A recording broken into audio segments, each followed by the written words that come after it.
করে তাদেরকে ডাকে, ওই দেবতাদেরকে তোমরা গালি দিও না।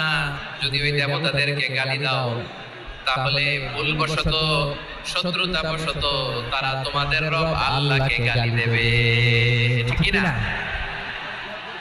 তোমরা যদি তাদের দেবতাদের গালি দাও, ওরা রেগে তোমার আল্লাহকে গালি দিবে, তাহলে আল্লাহর গালি খাওয়ানোর কারণ হয়ে গেলাম আমি, ঠিক কি না? বলেন।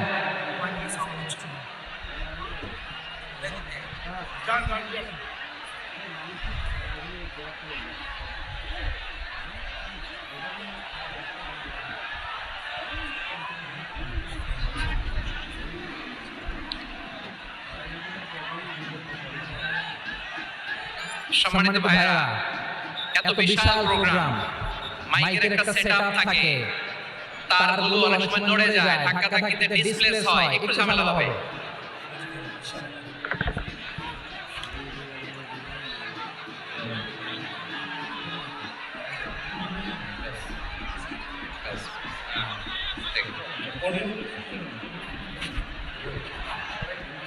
ঠিক আছে,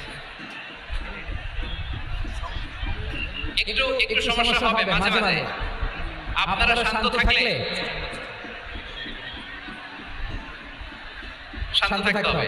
এইভাবে সাউন্ড নাই, এই নাই, এই বলতে বলতে আমার সময়ও নাই, উঠে যেতে হবে, এগুলো বোকামি। এই বিভাগীয় প্রোগ্রামগুলোতে যাই, চিৎকার চেঁচামেচি করে তোমরা আসো, সময় শেষে আমাকে উঠে যেতে হয়, আমরা তো বঞ্চিত হলাম। গুরুত্বপূর্ণ অনেক কথা শোনাবো তোমাদের, অনেক।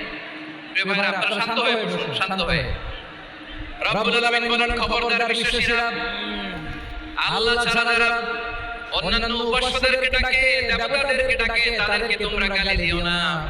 ওই সমস্ত দেবতাদেরকে যদি তোমরা গালি দাও তাহলে তারা আল্লাহকে গালি দিবে, ঠিক কি না? বলে, আমরা দেবতাদেরকে গালি দিলে ওরা আল্লাহকে গালি দিবে। রব্বুল আলামিন বলেন, খবরদার দেবতাদেরকে গালি দিও না, তাহলে ওরা তোমার রব আল্লাহরে গালি দেবে। প্রতিটি জাতির জন্য তাদের কাজকে আমি আল্লাহ সুশোভিত করে রেখেছি, তারা সবাই একদিন আমার কাছেই ফিরে আসবে। এরপর আমি রব্বুল আলামিন তাদের আমলনামা তাদেরকে জানিয়ে দেব। সুবহানাল্লাহ পড়ো।